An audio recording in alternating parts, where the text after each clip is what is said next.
Според католичкиот календар, утре е Свети Валентин, ден на влюбените. Беше епископ во италијанскиот град Интерамна.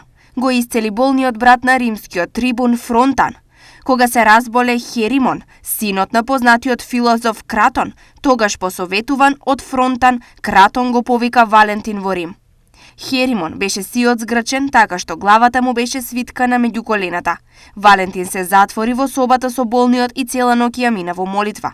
Утредента го изведе Херимон наполно здрав и го предаде на татко му. Иако овој празник го почитува католичката вера, тој е широко прифатен меѓу младите и кај нас. Досега, вообичаено љубовта се потенцираше и со скапи подароци. Дали тие вистински значат љубов и дали можат да ја заменат? Дали скапите подароци значат љубов? Не. Па и така и така. Ако нема од срце љубов, џабе се.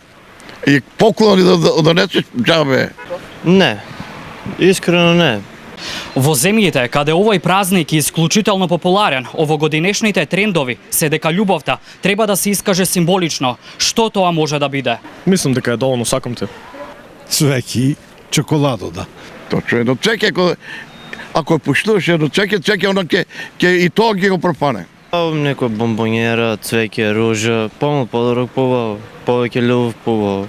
Од овие причини, штипските цвеќарници уште денес беа подготвени за утрешниот ден. Секако, утре се нема да биде сведено на символика, бидејќи сосеме јасно дека скапите подароци сепак ќе ги има.